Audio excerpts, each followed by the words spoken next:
Doha à Kigali, Doha à Kinshasa, l'émir du Qatar joue son va-tout pour la paix dans l'Est congolais. Son rôle combine pression politique, levier économique et suivi sécuritaire. Arrivé à Kigali ce jeudi, Doha peut influencer le Rwanda pour qu'il modère son soutien au M23 et collabore au désarmement. Et à Kinshasa demain, vendredi, le Qatar pourra renforcer la position de Tshisekedi face aux rebelles et aux enjeux régionaux. La première ministre Judith Suminho est arrivée ce mercredi soir à Genève pour une mission stratégique consacrée à la traçabilité et à la transparence des minerais issus de l'Est de la RDC. Deux rencontres diplomatiques clés sont également prévues, notamment avec le haut-commissaire aux droits de l'homme, Volker Turk, et des entreprises suisses pour souligner l'approche globale, économique, sécuritaire et droits humains défendus par Kinshasa. La province du Lualaba a rendu des hommages dignes aux 35 creuseurs décédés de suite d'un incident survenu dans la mine de Molondo à une cinquantaine de kilomètres de Kolwezi. Les corps de ces vaillants travailleurs courageux ont été exposés à l'esplanade de l'ancien bâtiment des plénières de l'Assemblée provinciale du Lualaba devant plusieurs personnalités de la province, entre autres la gouverneure Marie-Thérèse Masuka Saini.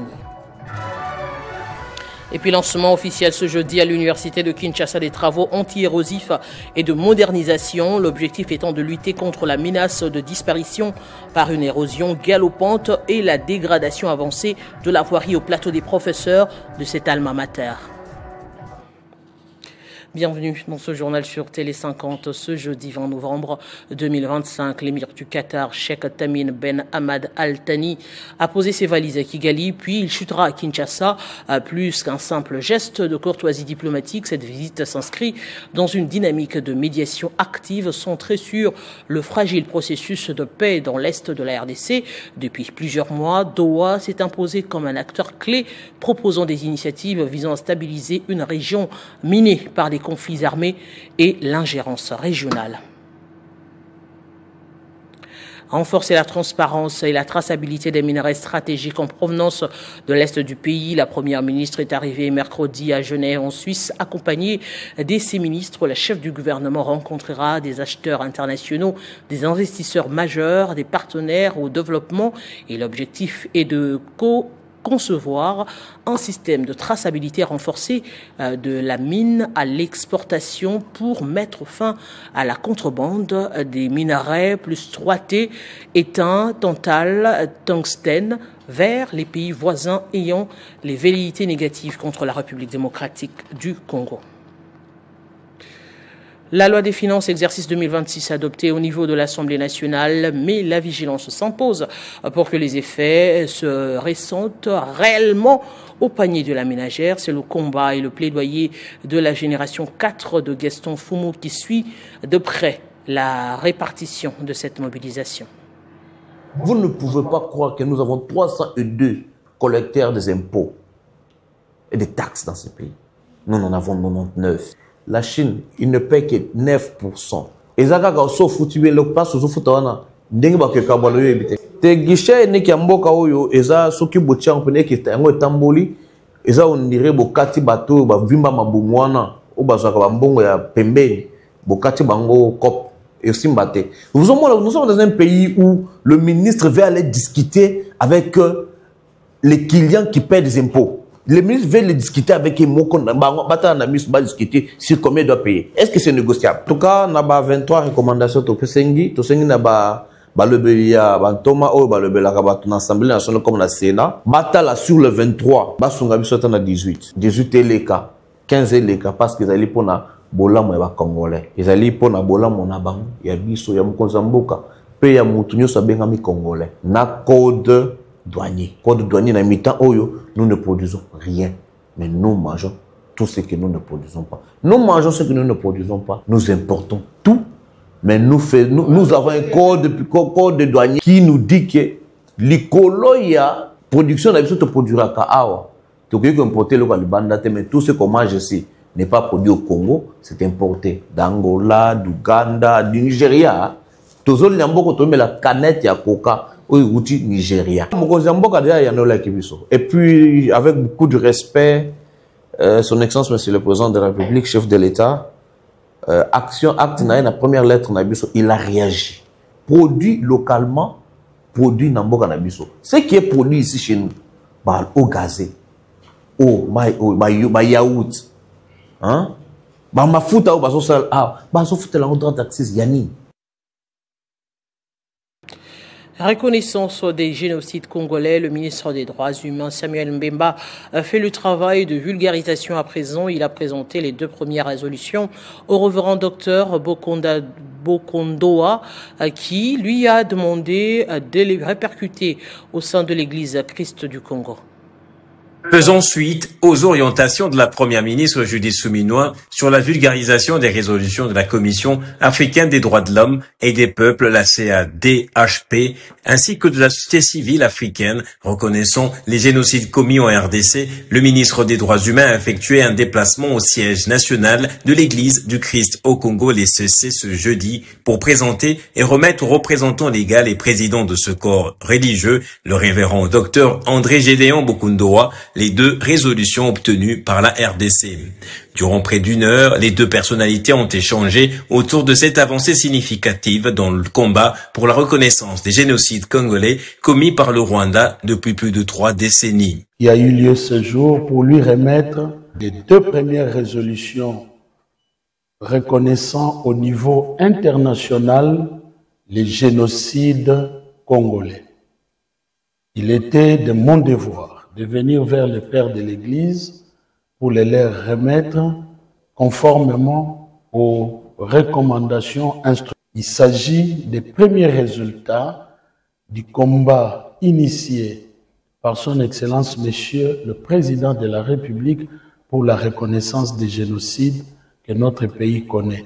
Le ministre des Droits humains veut faire de cette campagne d'appropriation du combat pour la reconnaissance des génocides congolais et de vulgarisation des résolutions y afférentes déjà adoptées une campagne pour tous les Congolais. Je le disais en titre, menacé de disparition par une érosion galopante et la dégradation avancée de sa voirie, le plateau des professeurs de l'université de Kinshasa a fait l'objet d'une intervention majeure du gouvernement de la République. Les ministres des Infrastructures et Travaux publics, John Banzalunda, et de l'enseignement supérieur universitaire Marie-Thérèse Sombo ont procédé au lancement officiel des travaux anti-érosis et de modernisation en présence du comité de gestion, du corps professoral et du personnel administratif. Témoin de l'événement, Christian Kalonji. Les ministres des Infrastructures et Travaux publics, John Banzalunda, et de l'enseignement supérieur, Marie-Thérèse Sombo, ont donné le coup d'envoi des travaux confiés à l'entreprise Poly Changda et supervisés par la CGT. L'intervention vise à éviter la disparition du site, alerte les autorités universitaires. Le plan présenté prévoit 2 phases, une première d'urgence incluant l'évacuation temporaire des professeurs menacés, la stabilisation des têtes d'érosion et la réhabilitation rapide du système d'évacuation des eaux. La ceinture routière du plateau des professeurs est en train de partir et par conséquent, il y avait une menace de perte en vies humaines. Comme nous sommes un gouvernement responsable, nous avons immédiatement pris les choses en main sous l'impulsion de son Excellence, Monsieur le Président de la République, chef de l'État, Félix Antoine Tshisekedi Tshilombo, qui tient à préserver chaque vie des Congolais. Nous avons pris des dispositions, nous avons mobilisé les prestataires et ils sont sur terrain. La seconde phase portera sur la modernisation durable de la voirie, notamment l'asphaltage d'environ 3 km de route, la construction des nouveaux caniveaux et la consolidation du collecteur principal. Les ministres ont dénoncé les constructions anarchiques qui aggravent les phénomènes. Je dois remercier Papa John Banzalunda aye pona kosunga biso peuple ya kojelos na babitan pe ya plateau lisusu po ezanzela moko de kabola biso na babita ya plateau. Un comité interministériel sera mis en place pour statuer sur la démolition des bâtis illégaux, tandis que les scientifiques de l'UNIKIN sont appelés à proposer des solutions pérennes. Pour Kinshasa, comme pour l'université, ce chantier vise à sécuriser durablement la colline inspirée et à protéger les habitants face à la progression alarmante de l'érosion.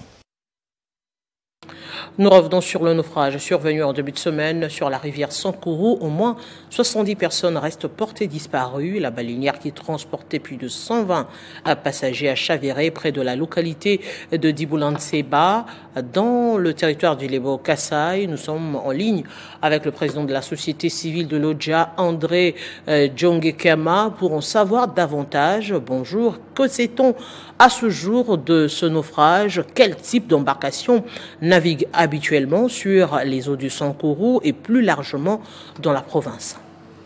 Voilà ce que nous savons comme acteurs de la société civile. Il y a eu un naufrage d'une baleinière qui partait du port de Benadibele vers la ville-province de Kinshasa. Cette baleinière transportait nos compatriotes.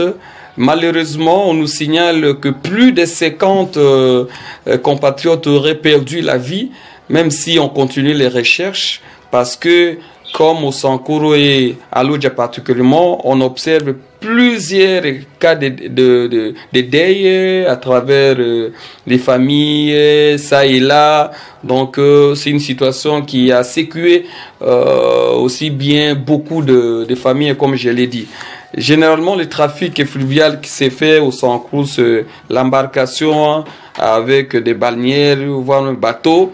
Bon, je suis pas sûr que vraiment les conditions d'embarcation sont respectées. Ça, je me réserve de donner des précisions quant à ça.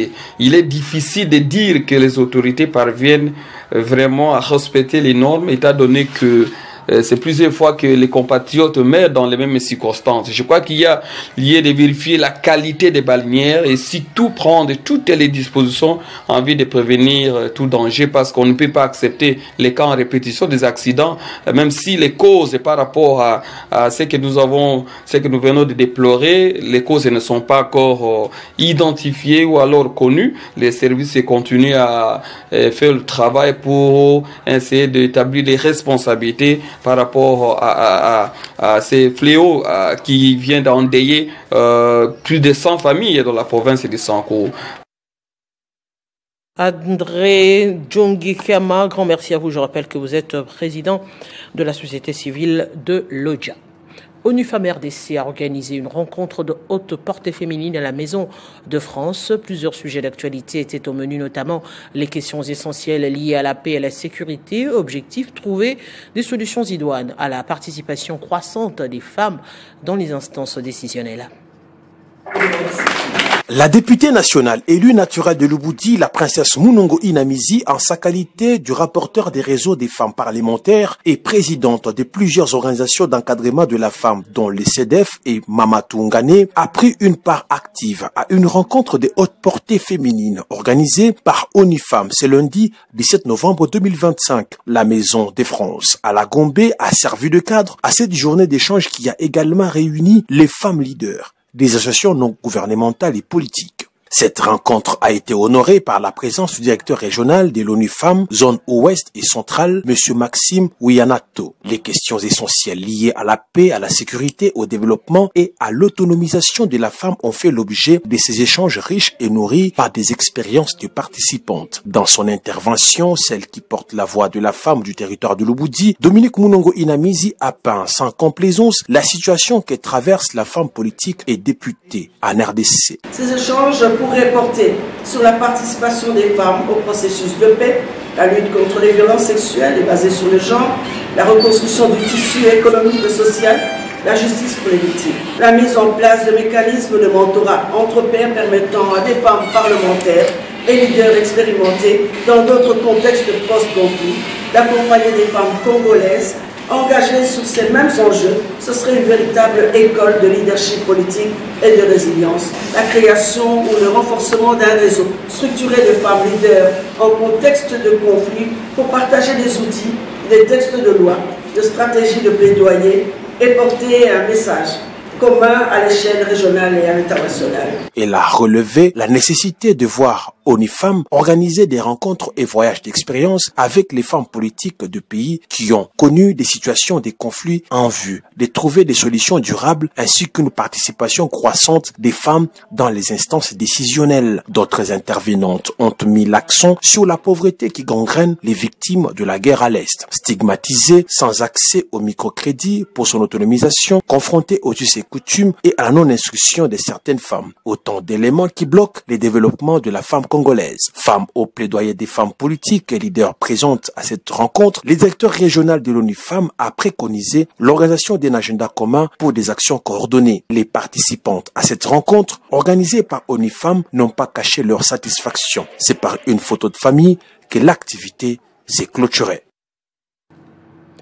La province du Lualaba a rendu des hommages dignes aux 35 agresseurs décédés de suite d'un incident survenu dans la mine de Molondo à une cinquantaine de kilomètres de Kolwezi. Les corps de ces vaillants travailleurs courageux ont été exposés à l'esplanade de l'ancien bâtiment des plénières de l'Assemblée provinciale du Lualaba devant plusieurs personnalités de la province, entre autres la gouverneure Marie-Thérèse Masuka Saini, les membres des familles et connaissances venus nombreux avant leur mise en terre au cimetière de Mwangeji.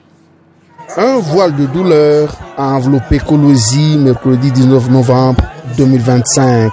À l'esplanade du cercle récréatif Manika, l'émotion était palpable. Les visages fermés, un silence pesant traduisait une tristesse partagée, celle d'un peuple qui est venu dire adieu à ses fils tombés dans l'exercice de leur dur travail à la carrière de Molondo, à près de 50 km de Kolwezi. La gouverneure de province s'est inclinée devant les cercueils alignés. Le vice-président de l'Assemblée provinciale, Archimède Kabea Kalassa, les membres du gouvernement provincial, les représentants des coopératives minières et les familles éprouvées étaient présents. Une messe de requiem a été célébrée par l'abbé Patrick Moussoakeng dans un climat de recueillement et de dignité. Le représentant des exploitants miniers artisanaux a exprimé sa profonde gratitude envers l'autorité provinciale, saluant son soutien constant et son accompagnement dès les premières heures du drame. Des remerciements aussitôt relayés par le porte-parole des familles endeuillées qui a reconnu en la gouverneure Masuka une mère protectrice. Dans une allocution empreinte d'émotion, la chef de l'exécutif provincial a rendu hommage aux victimes qu'elle a qualifiées des grands travailleurs et courageux. Elle a rassuré les familles de l'implication totale de son gouvernement dans le suivi des enquêtes, la prise en charge des blessés et l'accompagnement social. Marie-Thérèse Masuka Saini a également annoncé des mesures urgentes pour renforcer la sécurité des sites d'exploitation minière artisanale. C'est avec une profonde tristesse, une émotion sincère et un sens élevé du devoir que je prends la parole en ce jour sombre pour notre province le Lualaba. Nous nous réunissons ici, non pas pour une fête, mais pour un deuil. Nous nous réunissons ici pour rendre hommage à 35 de nos enfants. Le dépôt solennel de la gerbe de fleurs par la gouverneure Marie-Thérèse Masuka a marqué un temps fort du cérémonial avant que les dépouilles soient conduites au cimetière de Mwangeji. Cette journée de deuil restera à jamais gravée dans la mémoire collective du Lualaba comme un appel à la responsabilité partagée et à la protection de chaque vie sur les sites miniers. Fongoromé vibre au rythme de la sensibilisation des pétroliers du territoire de l'Oboudi grâce à l'appui de la commune de Fongoromé. L'activité a été lancée par Simplice Kubungi représentant la bourgmestre Aline Makano Empêché. Ce dernier a salué l'importance de cette démarche qui entre dans la vision d'un développement structuré et sécurisé du territoire. Appui financier de la commune de Fongoromé en collaboration avec la chefferie de Baïké, conduite par Sa Majesté le Mwami Kaneranera Junior. Une séance de sensibilisation s'est tenue ce jeudi 20 novembre 2025 dans la salle de réunion de la commune de Fongoromé à l'intention des acteurs du secteur pétrolier opérant dans les territoires de l'Oboudi. Une initiative portée par M. Oman Mutombo Kongo Adi sans plaque, chef des services territoriaux des hydrocarbures, dans le cadre de la régularisation et de la sécurité sécurisation des activités liées aux produits pétroliers. L'activité a été ouverte par M. Simplice Kumbunge, représentant du bourgmestre intermaire de la commune de Fungurumé, l'honorable Aline Makano Chulombo empêché. Ce dernier a salué l'importance de cette démarche qui entre dans la vision d'un développement structuré et sécurisé du territoire. Je voudrais d'abord merci beaucoup au chef de l'État, son Excellence Félix Antoine Tshisekedi Tshilombo, qui fait que Léo Kamato comme Fungurume, tout na ozisha carburant, Kimia, Ninju, Amuna Bukomvi. Et ici en province aussi, la gouverneure Excellence Fifi Masuga Saini, et qu'on a fait un effort pourvu que Mouloualaba, Moukou était na paix, na ba jeune, Balolabe, Bote, Batomiki. C'est aussi la même chose que mon commune à Fungurume, l'honorable Aline Makano se bat pourvu que Mungini, Moukou Kimia, pourvu que Mungini, kila muntu atumike mwile domaine yake anajua. Plusieurs points ont été abordés. La viabilité des lieux d'entreposage des produits pétroliers afin de prévenir les risques d'incendie ou d'explosion. L'uniformisation de prix officiels conformément aux directives du gouvernement congolais. L'organisation interne et l'entraide entre pétroliers pour un secteur plus solide et professionnel. La sensibilisation sur les taxes pétrolières, gage d'un fonctionnement légal et transparent. Les comités de Kadhafi, les responsables des stations-service et d'autres prestataires ont salué cette initiative qui renforce la régularisation d'un secteur stratégique. Le chef des services Oman Mutombo Kongwa a par ailleurs rendu hommage au chef de la division provinciale des hydrocarbures, M. Ben Ekese Kitete, pour son leadership dans l'encadrement du secteur au Lualaba, province chère à la gouverneure Fifi Masuka Saini. Et en réaction à la dernière sortie médiatique de Dani Banza, un grand meeting du parti Ardev a été tenu à Lubumbashi mercredi. Les députés provinciaux du parti cher au gouverneur Jacques Kabula sont montés au créneau pour rappeler que le Haut-Katanga n'est pas un terrain d'insulte, mais une province tournée vers le développement. Ardev, qui se considère comme deuxième force politique à Lubumbashi après l'UDPS, appelle la population à se mobiliser pour le retour de Jacques Kabula. La base militante et les cadres de l'action pour la rupture et le développement RDEV ont envahi les artères de la commune de Kenya à Lubumbashi pour affirmer haut et fort que le Haut-Katanga refuse de devenir le théâtre d'une politique d'insultes et de dénigrement. Cette démonstration des forces fait suite aux récentes attaques dirigées contre le gouverneur Jacques Kabula Katwe par des acteurs politiques en quête désespérée de popularité, mais sans réelle base.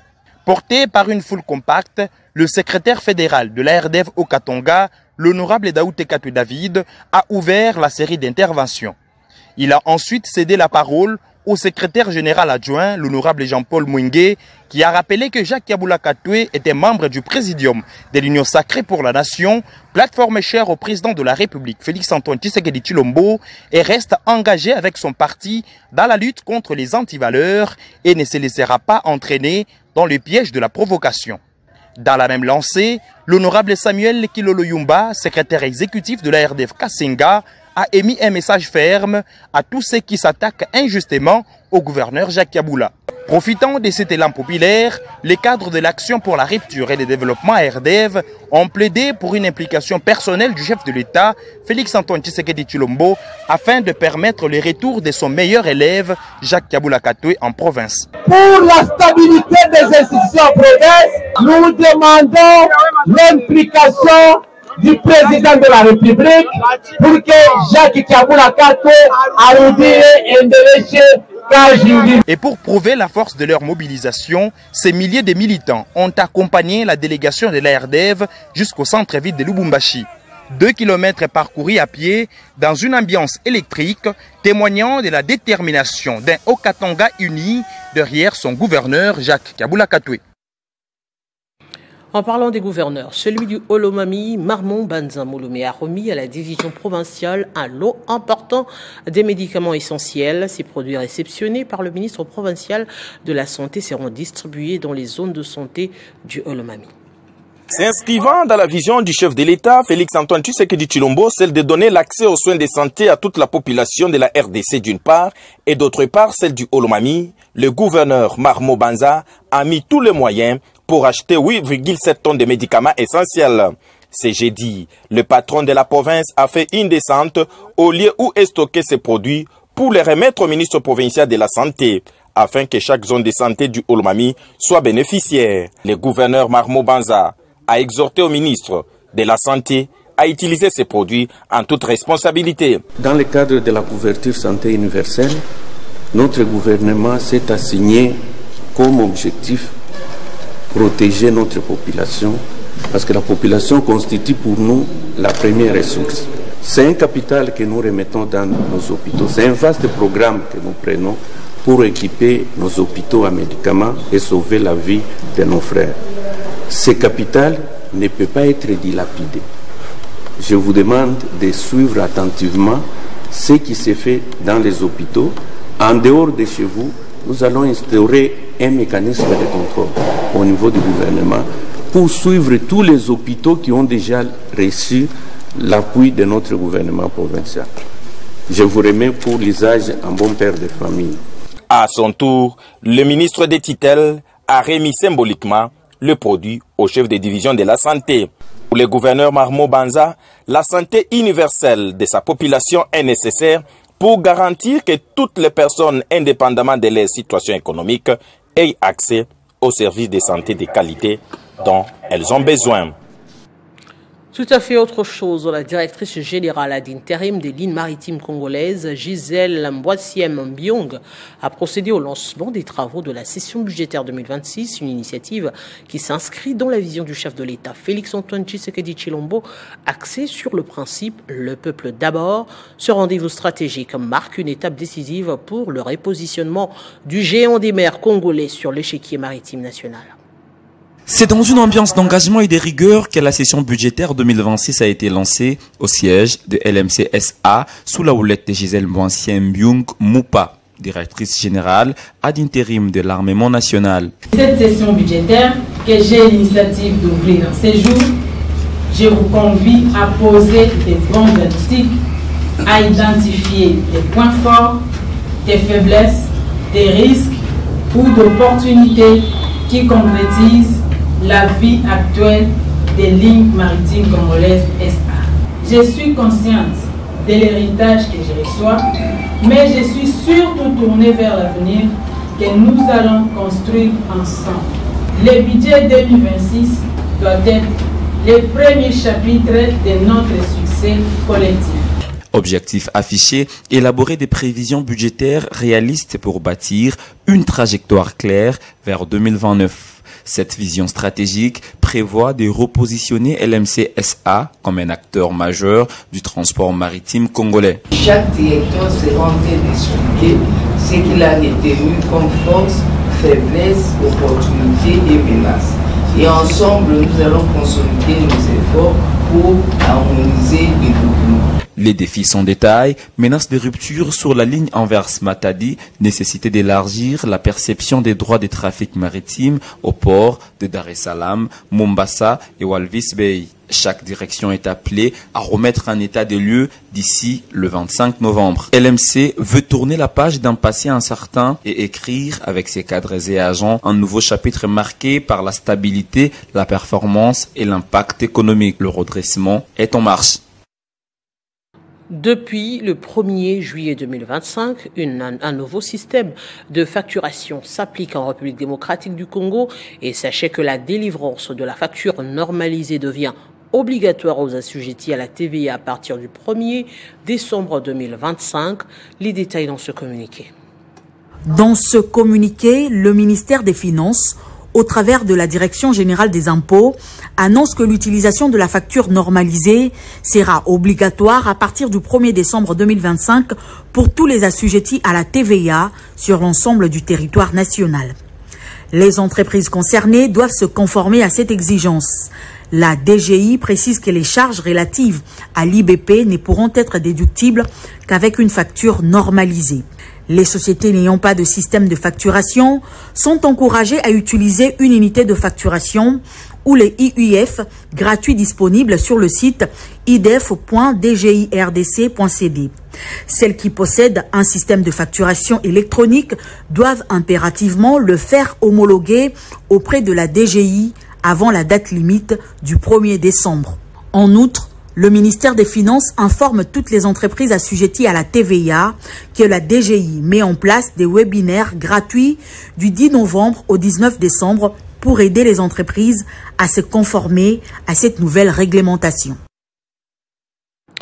Et rentrant dans le Sankourou, les fidèles et les responsables de la FEPACO Nzambe Malamu à Lodja, une église chrétienne, ont lancé un cri d'alarme auprès des autorités nationales pour les rétablir dans leurs droits après une décision jugée inique du procureur général du chef-lieu du Sankourou. Il lui est reproché d'avoir attribué la parcelle de la direction générale à l'autre frange en conflit avec la communauté en violation de la loi. L'affaire du droit des propriétés est pourtant devant les cours et tribunaux et ne devrait pas être statuée par un parquet général, déplorent les membres de la communauté lésée. Contre toute attente, à date du 11 novembre 2025, le procureur général du Sankourou, M. Sami Moundouki, avait pris l'initiative d'attribuer la parcelle avec son temple de manière provisoire, selon lui, à la nouvelle église dénommée Dieu d'Alliance. Ce qui est inacceptable parce que c'est illégal. Devant cette position qui viole les lois de notre pays, les jeunes de l'église FEPACO Nzamalamu sollicitent l'implication personnelle du chef de l'État pour que l'état de droit soit respecté conformément à sa vision en République démocratique du Congo. Les jeunes de l'église FEPACO Nzamalamu demandent également l'implication du président du Conseil supérieur de la magistrature et du procureur général près la Cour de cassation pour une solution légale. Les jeunes comptent organiser les actions de grave envergure, conformément à la constitution de notre pays après notre dénonciation publique en vue de réclamer la justice sur cette affaire de conflit de parcelles et de biens de notre église du Sankourou à Lodja. Les jeunes de l'église FEPACO Nzamalamu exigent une autre mesure conservatoire pour cette église par le parquet général près la Cour de cassation en vue de préserver la paix en attendant la décision par les cours et tribunaux selon les lois. Il est temps de prendre le rappel des principaux titres. Doha à Kigali, Doha à Kinshasa, l'émir du Qatar joue son va-tout pour la paix dans l'Est congolais.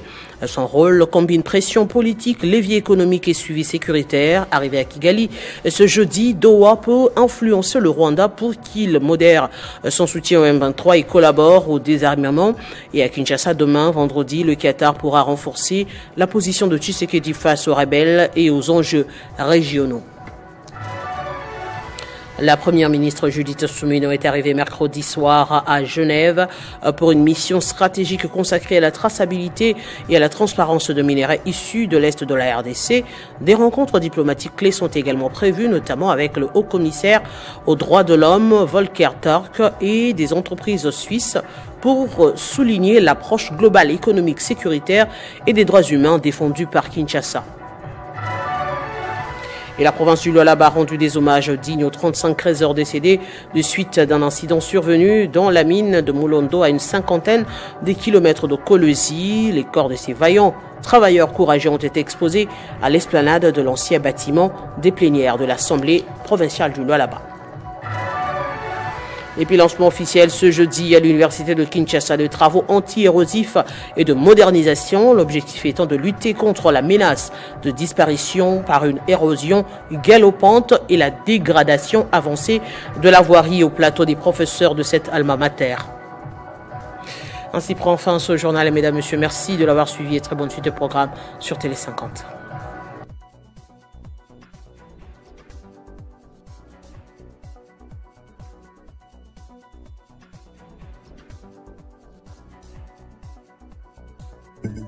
Retrouvez toute l'actualité en continu sur www.tele50.cd.